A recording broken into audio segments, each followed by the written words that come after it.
into the ring, the bell's about to chime. Turnbuckle Talk, we're here to shine. Flagship of the airways, leading the pack.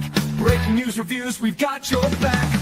From the squared circle to the backstage news, we bring stories that you can't refuse. Turnbuckle Talk, the voice of the fight. Every slam, every suplex, every highlight. Tune in weekly, don't miss a beat. For the latest in wrestling, we bring the heat. From AEW to WWE, we cover it all from A to Z. Interviews, insights, and match reviews. If it's wrestling news, we got the clues. From the squared circle to the backstage news, we bring stories that you can't refuse. Turnbuckle Talk, the voice of the fight. Every slam, every suplex, every highlight. Tune in weekly, don't miss a beat. For the latest in wrestling, we bring the heat.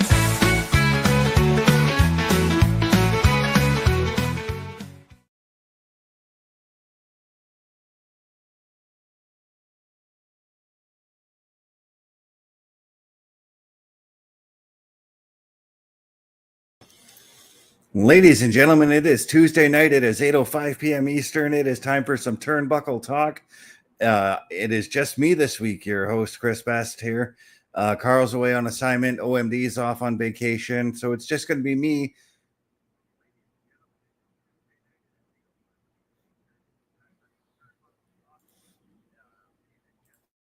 Just give me 1 second here. This week, though, we've got 3 pay-per-views this weekend. Or three major events this week. So right offhand, we're going to get right into it. WWE has got 3 events, doing 3 predictions.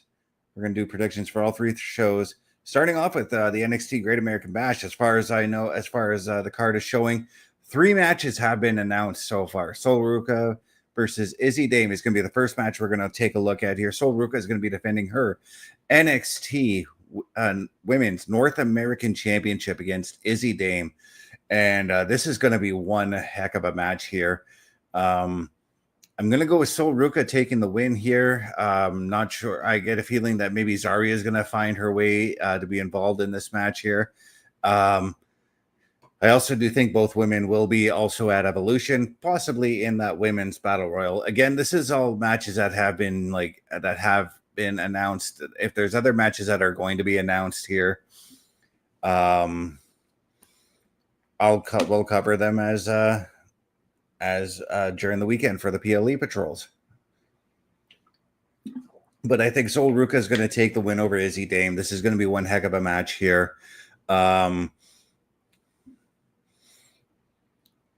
I'm not exactly sure how this match comes to an end. As we know, Izzy Dame also has her stable behind her with Sean Spears, as they are members of the Culling. They could also very well play a factor in this matchup as well. But Sol Ruca, she's been one of those women that has been known to just overcome the odds, as it were. And Zarya could very well be that determining factor as well on Sol Ruca's side. She could be that one that would be like the that would even the playing field for this matchup here. Another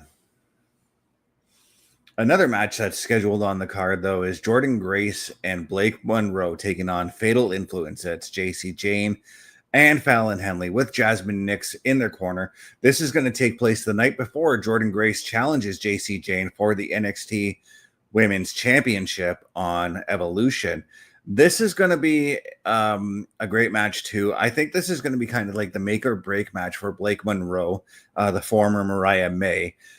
Jordynne Grace has already proved herself time and time again. JC Jane has proved herself time and time again. Fallon Henley as well. This is I got to wonder though. Blake Monroe's coming in on an injury based off because of the fact that she was attacked a couple weeks ago by Fatal Influence. So I've got to wonder how that's going to play in this matchup as well. And I'm curious about how Jasmine Nix is going to find her way to be involved in this matchup. This is going to be an intriguing match to look for.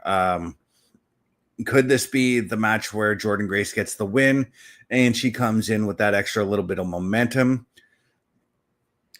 at Evolution? We'll have to wait and see on that one, guys, because this is going to be a very entertaining match regardless, though. But yeah, this our main event match for this night too will be Obafemi versus Yoshiki Inamura, who has Josh Briggs at his side. This is the match that intrigues me the most because as much as I've watched Yoshiki Inamura, I've never really seen him in a championship match. So I don't know how he would fare. I think I might have seen him in a maybe for the NXT tag team titles at some point. Maybe that's a possibility.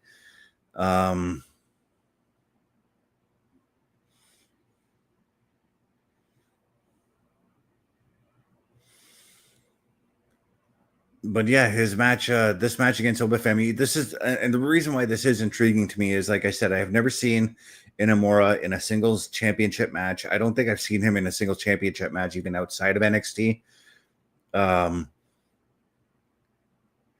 And I've got to wonder just how Obafemi's taking into this match too.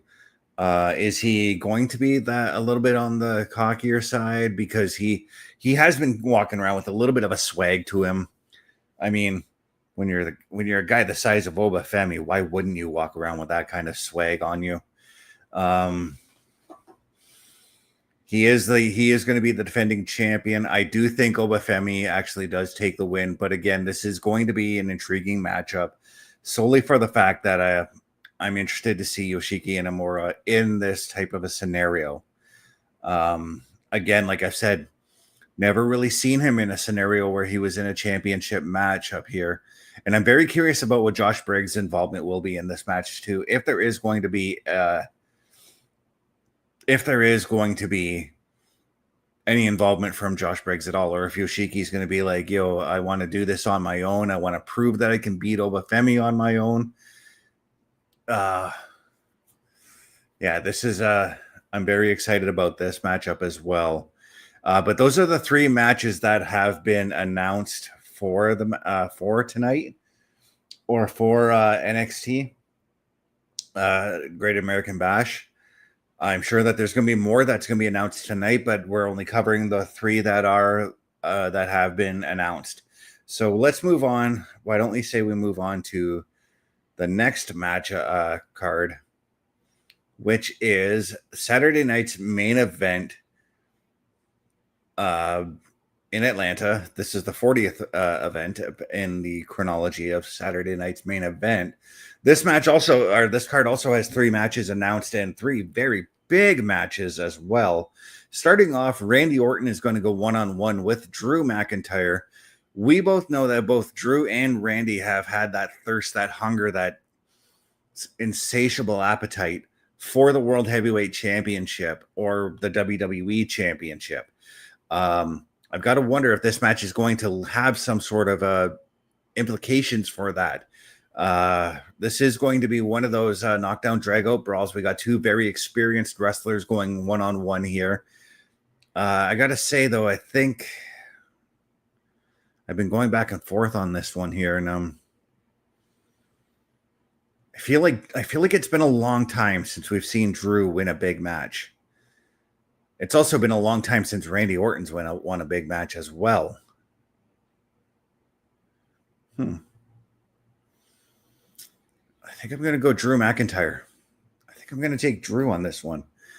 I don't quite know how Drew does it, but one of the spots that I can see happening in this matchup is Drew sets up for the Claymore, but Randy catches him in the RKO.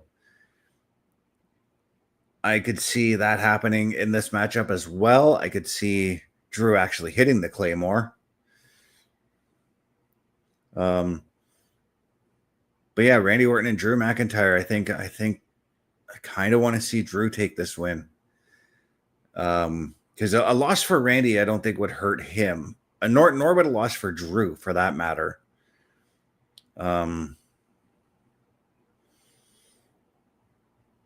But yeah, this is intriguing. This is an intriguing matchup too. I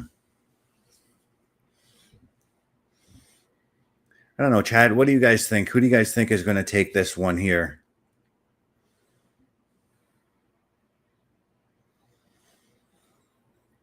But moving on, let's go on to one of the more emotionally involved matchups right now, and that is LA Knight going one-on-one with Seth Rollins. Now, there's a lot at play in this matchup here.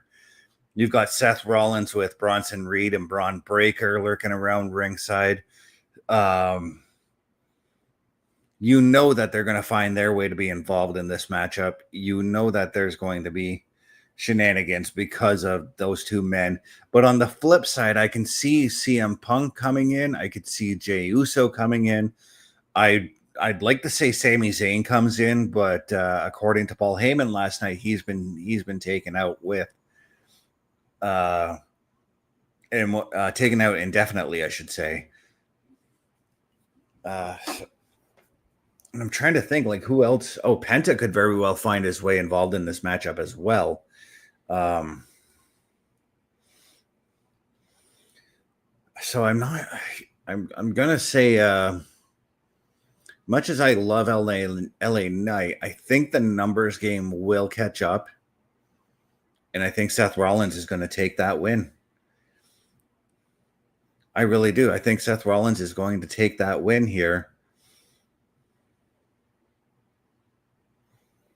And let's go back to NXT Great American Bash, because fresh off the pages, hot off the presses, Ricky Saints will be challenging Ethan Page for the NXT North American Championship. Falls Count Anywhere.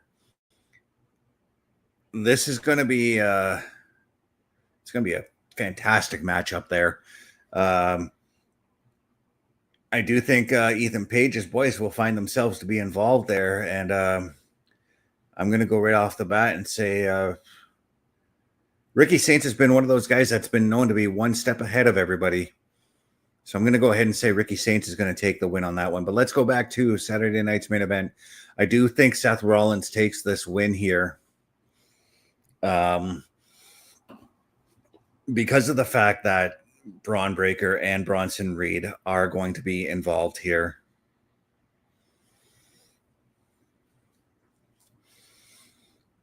And I think maybe I want to say maybe they take out LA Knight and put him on the shelf for a little bit.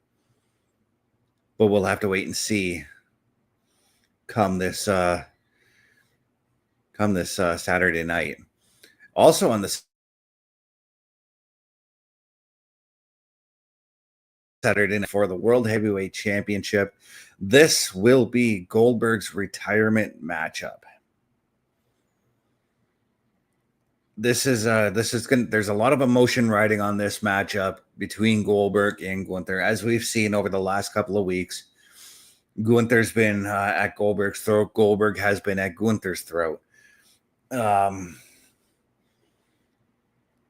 Now, Gunther is my favorite to win. I think Goldberg is going to be calling it a night here. And let's talk a minute about Goldberg's career. Let's talk about the undefeated streak, the 173-0, something like that. I mean, let's talk about the legacy of Goldberg before we go into this matchup here, this last match. Goldberg, as you know, he started off his career, his athletic career as a football player, played for the NFL, played for the LA Rams, came up to the CFL, played for the BC Lions, was a member of the practice squad there. Then he came and played a little bit of American football for the World League of American Football, played for a team called the Sacramento Surge, before coming back to the NFL and playing for the Atlanta Falcons for the 92 and 94. Finished off the Carolina Panthers as a member of the practice squad. Played himself a few games there. Then went over to WCW and had that monster run with the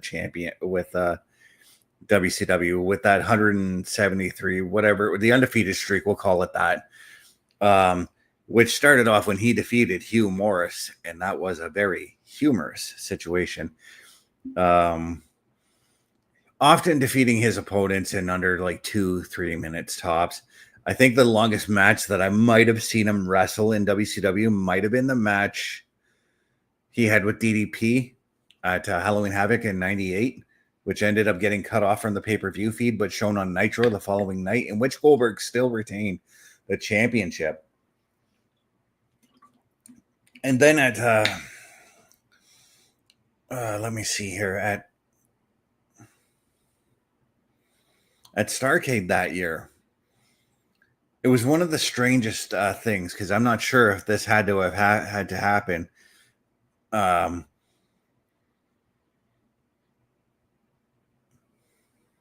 He defended his championship. He won the WCW title during his 173 match win. He also defeated Raven for the United States title in that feud as well.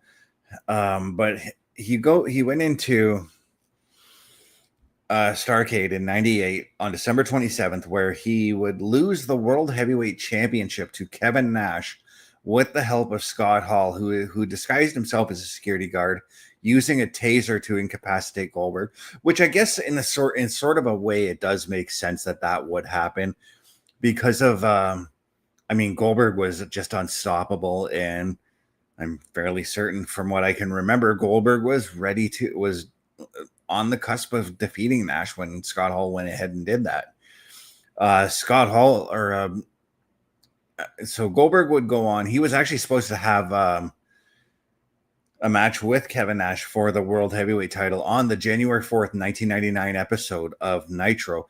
However, during that episode, Miss Elizabeth got him arrested, which led to Hulk Hogan challenging Kevin Nash in the infamous Finger Poke of Doom match. Goldberg would then later avenge the loss. He would go on to take on Scott Hall at Sold Out in a ladder match with the taser at Sold Out. And I'm looking at them like, well, really, WCW? Goldberg did take the win. However, I do remember a time when they tried to reinvigorate the undefeated streak, and it would just be Goldberg coming out and spearing everybody and not having, and not necessarily pinning them. He would just spear, and that was it. Suddenly that was a victory for Goldberg. Now, he did go on to All Japan Pro Wrestling, had a bit of a run there, defeating Satoshi Kojima and Taiyo Kea.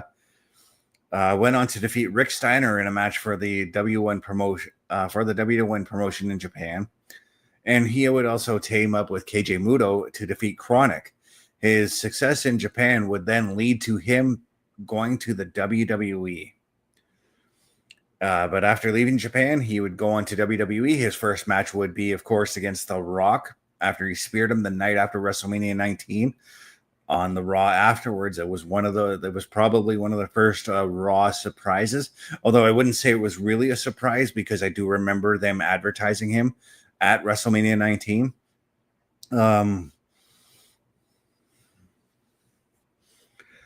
He would have his debut match against The Rock at Backlash on April 27th, 2003. Following 3 spears and a jackhammer, Goldberg would defeat him, and he would go on to a bit of an undefeated streak over half a year, defeating guys like 3 Minute Warning in his first match on Raw, defeating Christian the following week in a cage match.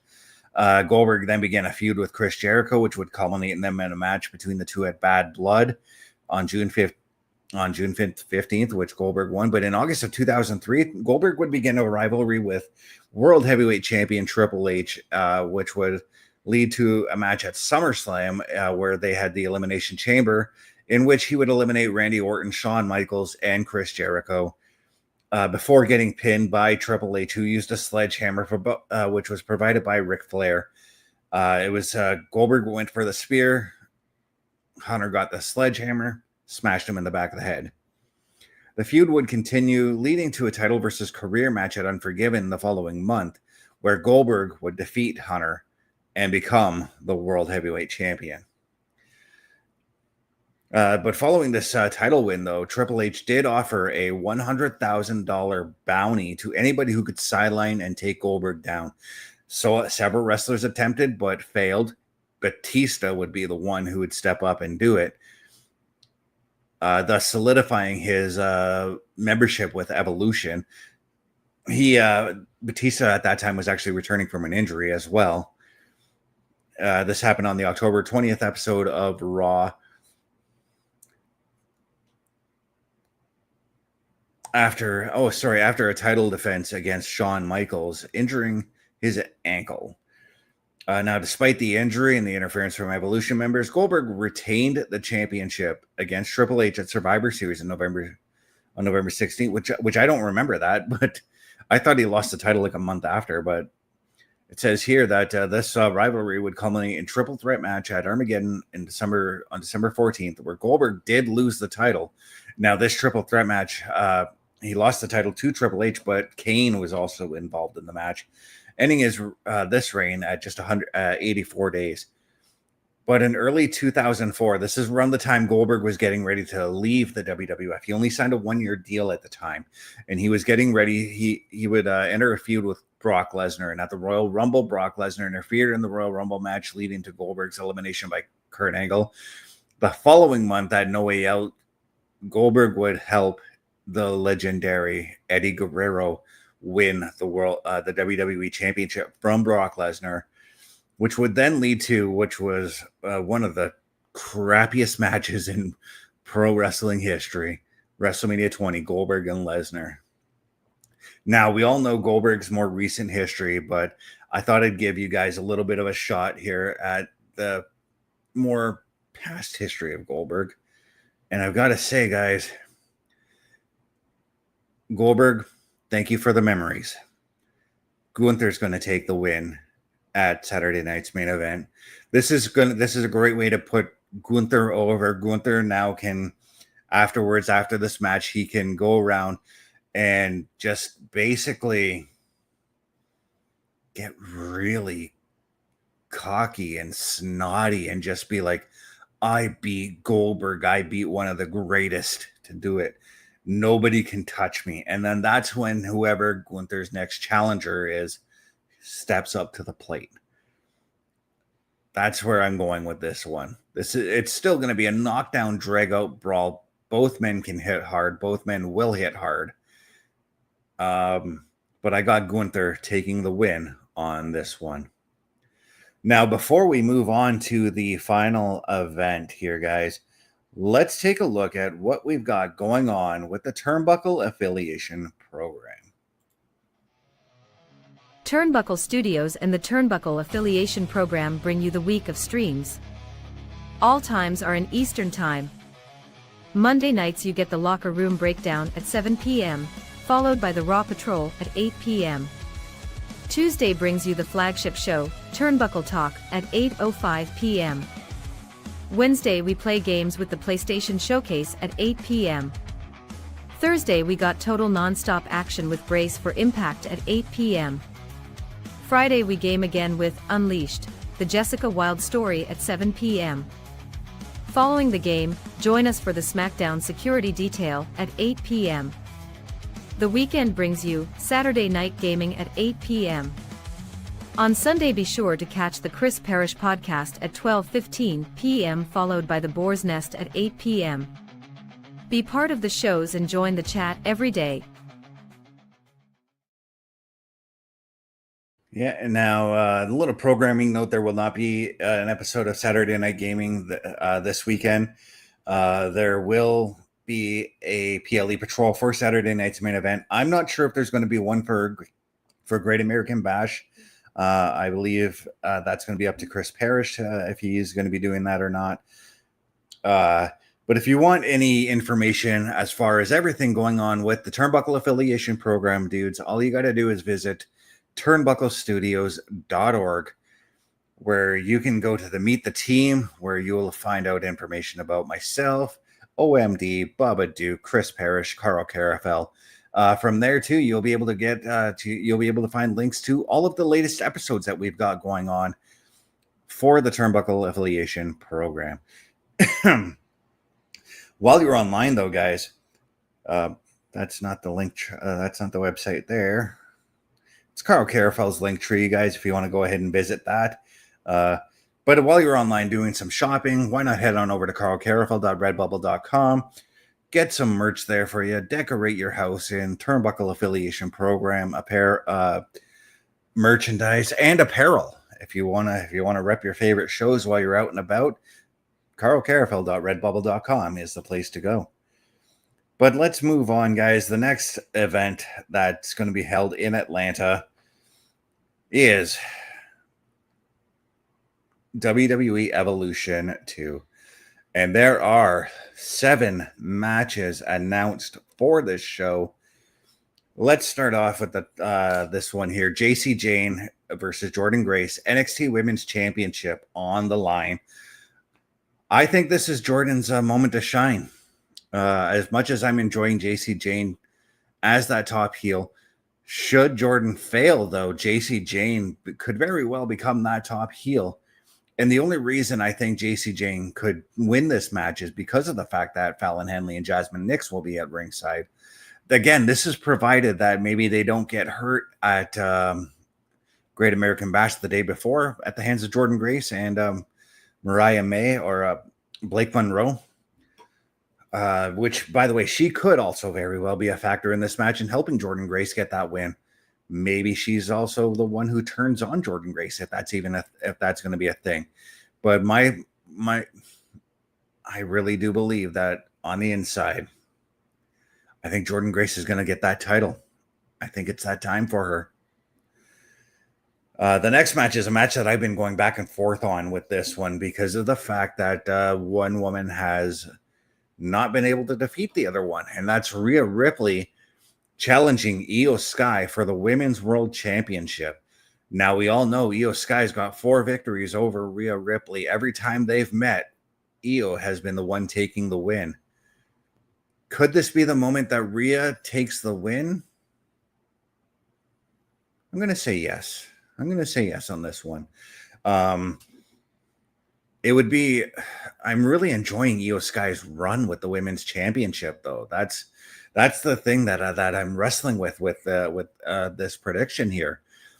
Rhea Ripley is easily one of my favorite women, but so is Io Sky. These women just have been putting on banger after banger after banger, whether it's against each other or against other women on the roster. And I think maybe this is where Rhea does get her win. So I'm gonna go with Rhea on this one. Up next is another match that really intrigues me, and I'm basing this off of the relationship of 2 of the women in this matchup here. And we've got a fatal 4-way tag team match for the WWE Women's Tag Team Championship. The Kabuki Warriors, who reunited last night, will take on Sol Ruca and Zarya. I totally forgot Sol Ruca and Zarya were in this matchup, so that eliminates my thoughts on them in the Battle Royal. Okay, Sol Ruca and Zarya taking on Charlotte and Alexa Bliss, who are taking on the Judgment Day's Roxanne Perez and Raquel Rodriguez. The reason I'm questioning about this is because of Raquel's and Roxanne's relationship. Could this be one of those... I don't know what you would call it, where like an uneasy alliance, I guess you could say, between the two, because Raquel has been obviously championing Liv Morgan and has been kind of upset with the way Finn Balor has been treating Liv's injury, or how the Judgment Day as a whole has been treating Liv's injury as sort of a joke. Roxanne Perez, on the other hand, has been kind of proving her worth a little bit. But Charlotte Flair and Alexa Bliss are definitely a team that I've been kind of enjoying their dynamic with their dynamics. I'm also excited to see the Kabuki Warriors back, and Sol Ruca and Zarya. I'm happy to see them wrestling on a main roster match, and I would love to see more involvement from the NXT women as far as the WWE Women's Tag Team titles go. We've only seen those titles being defended on Raw and SmackDown. But I think I'm gonna. I think I want to say again. this match is just, it's got me wondering.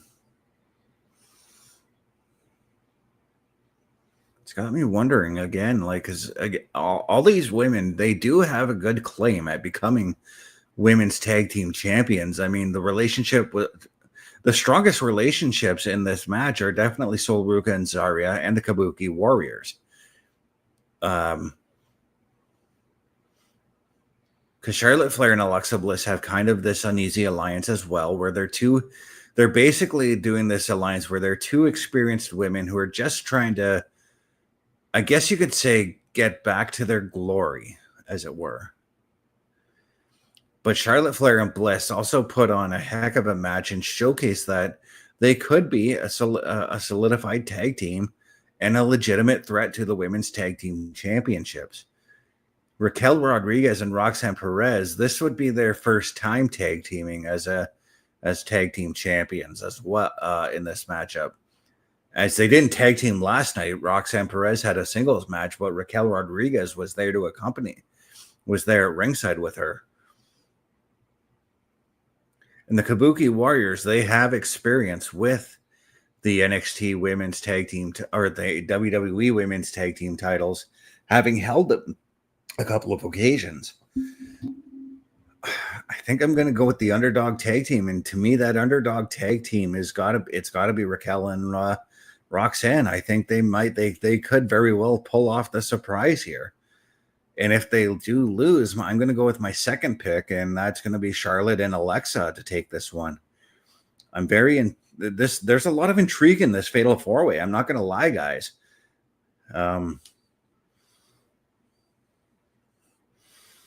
There's a lot of intrigue here.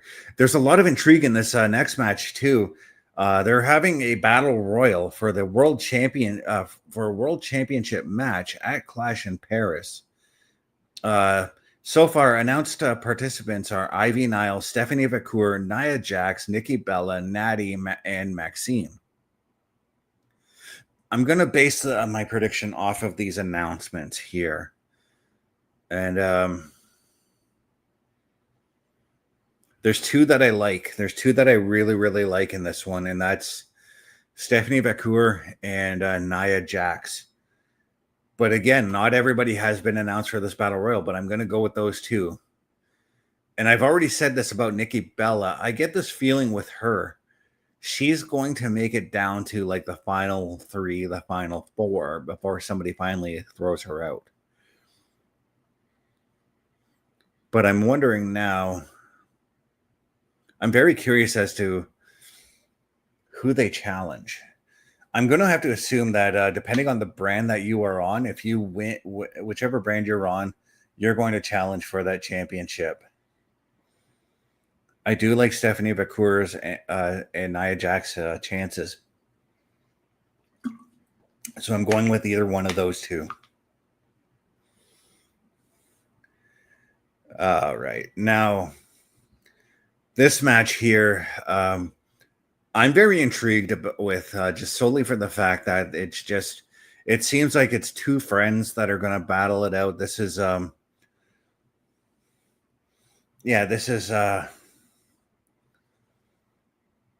Tiffany Stratton, who laid out who revealed who her opponent was going to be on SmackDown, revealed it to be Trish Stratus. This is going to be a Star Maker match for Tiffany.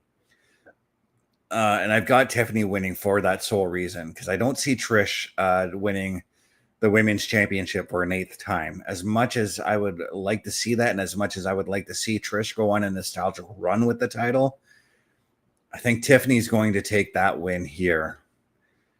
And I think that these two women are going to put on a heck of a match. There's a part of me that wants to see Trish wrestle this match with her heel persona. But at the same time, I'm also okay with her wrestling with that babyface persona, because I absolutely loved that heel run that she had with Becky Lynch and Zoe Stark there a couple years ago. But I think that this is going to be the star-making match for Tiffany Stratton. She's already a star, but it's just going to be another feather in the cap for Tiffany Stratton to get that win over Trish. And this is probably going to end with Trish and Tiffany going to be putting on a hell of a match But I think it's going to end with Trish and Tiffany hugging it out, shaking hands, saying, "Hey, that was a great match. Thank you for everything." And then Trish giving Tiffany the limelight, as it were, allowing her to have that moment of celebration, maybe. Now, the next match is, there's no friends involved in this one, guys. Jade Cargill going one-on-one with Naomi in what is going to be a no-holds-barred matchup. This match is just going to go off the rails. Everywhere, you're going to see these women brawl everywhere they can. I'm not exactly sure who takes the win. I'm trying to figure that out here. I'm playing the match in my head, what I think could happen. I think if Naomi is the one who takes the win, Naomi takes the win because she smacked Jade Cargill over the head with the Money in the Bank briefcase. And I can easily see that being used as a weapon in this match. However, Jade Cargill's also, like, I've mentioned this about Jade, but she's been that woman that's been usually one step ahead of everybody. So I can see her maybe kicking the contract into Naomi's face or something like that. This is not going to be a pretty matchup by any means. There's going to be there's a lot of heat between these two, and there's a part of me that I know that Bianca Belair has been out of action for some time. There's a part of me that thinks she could find her way to be involved. I just don't know with who, though. Could she be the mastermind? Could she be the one that as I've been saying, I think she's the mastermind behind the attack on Jade Cargill from 6 months ago? She could very well be, but she could also very well be tired of Naomi's shtick and just coming out and taking her down. And that could lead to a match between the two of them at SummerSlam, with Naomi taking the win there. I'm going to say, okay. I'm going to go with Naomi taking the win here. And I'm not exactly certain. Maybe it is Bianca Belair gets involved somehow.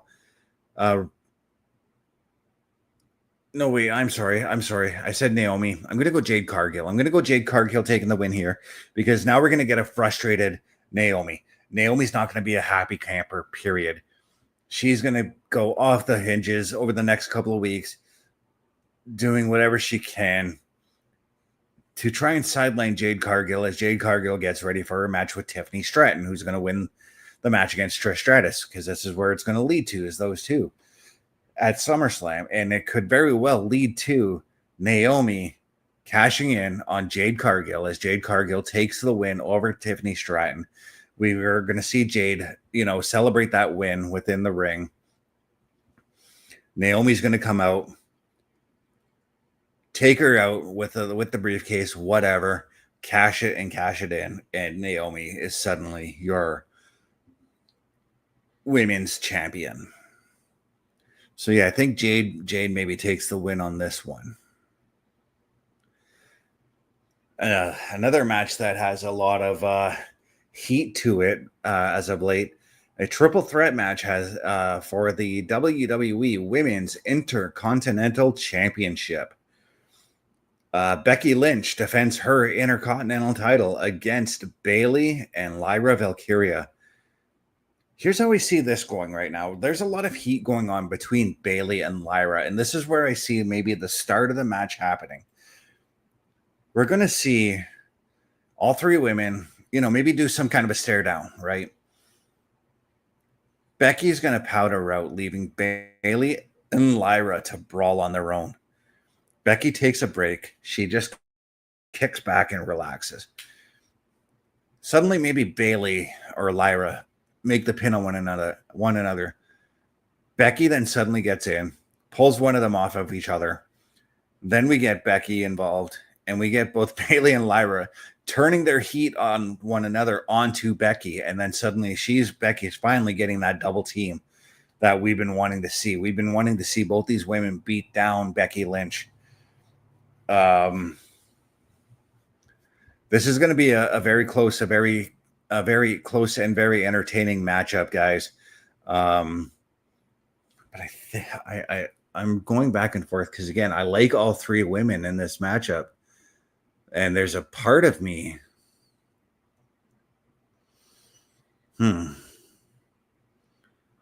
Becky Lynch. There's a part of me that thinks that regardless of this triple threat match, regardless of the outcome of this match, that the three women are not going to be done with one another. Because I know Lyra is going to want to go get that title. I know Bayley's got a hunger for the title as well. And Becky, too, if she loses, she's going to have just that much extra hunger, too, for that championship. There's a part of me, though, that I kind of want to see Bayley with the women's Intercontinental title. So I think I'm gonna go Bayley on this one, and then we're gonna have a match where all three women who have held the Intercontinental title. Maybe we do get another triple threat match at SummerSlam, or even on an episode of Raw afterwards. But I think I'm ready for Bayley to hold another title. I feel like it's been a minute. I feel like it's been a little while since we've seen her with the championship. How long does she hold it? That's the question that I have. I'm not really certain on this one.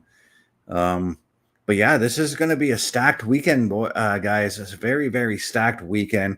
7 matches announced for a grand total of 14 matches too. I forgot about the Ethan Page match I was announced earlier tonight. 14 matches announced for this entire weekend, and that's not even covering AEW, which they're doing All In this week. But I'd like to take some time here and thank all of you guys for tuning in here. We're rather early here. Let me just try and look for something here very quickly, because we do have a special event coming to the Sioux here, and just give me a second here while I look for that. We have a CWE event coming to the Sioux, and maybe we'll cover some of those matches as well. Just you know what? I'm going to play the commercial one more time while I look for these matches. Turnbuckle Studios and the Turnbuckle Affiliation Program bring you the week of streams. All times are in Eastern Time. Monday nights you get the Locker Room Breakdown at 7 p.m., followed by the Raw Patrol at 8 p.m.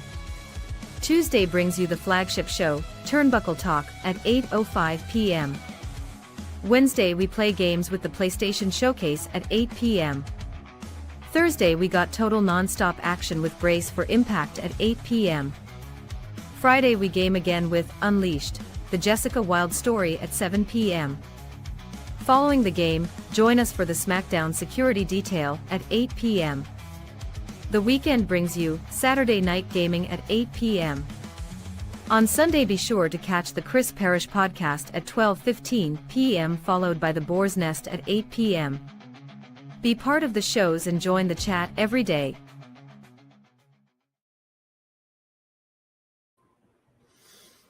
Still trying to find this stuff out, so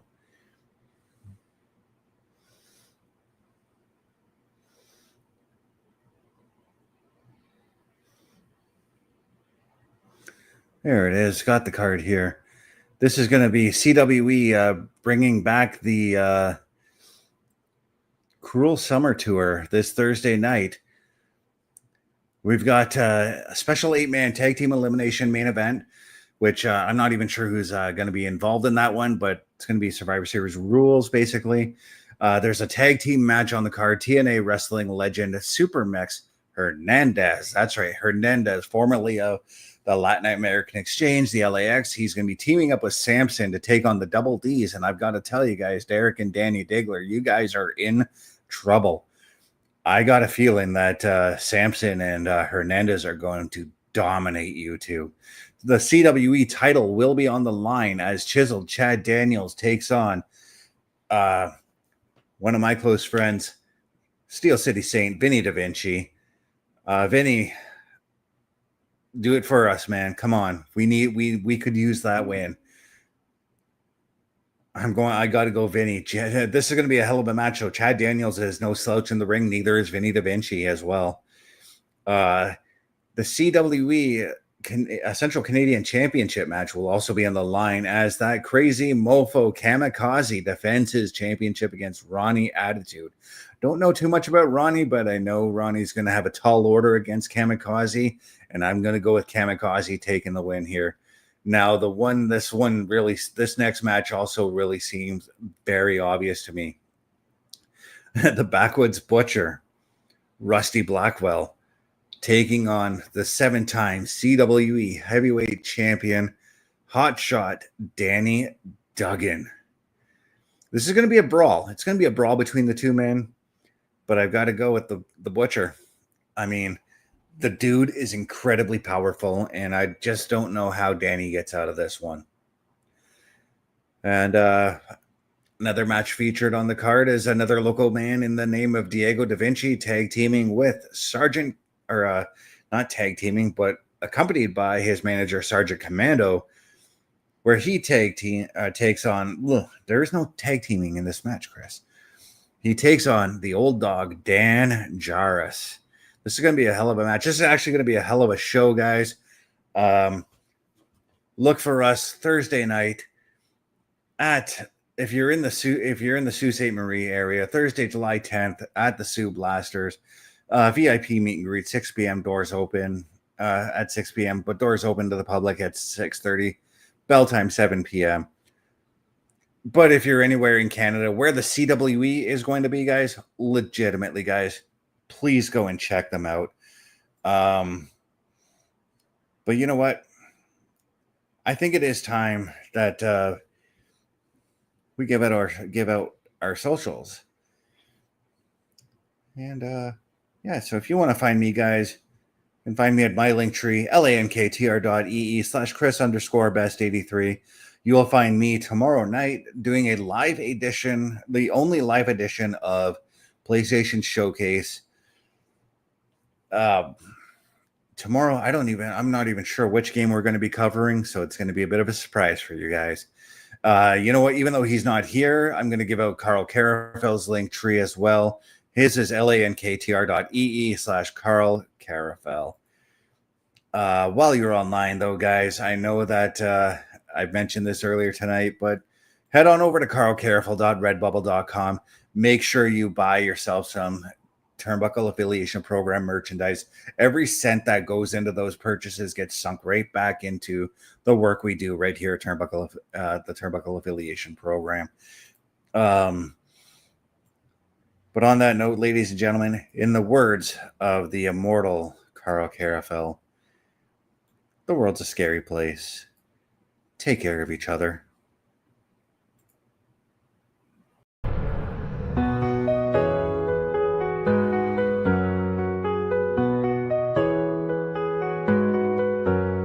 Flagship show setting the tone. In the world of wrestling, we stand alone. With news and reviews, we lead the way. Turnbuckle Talk every day. Turnbuckle Talk every day.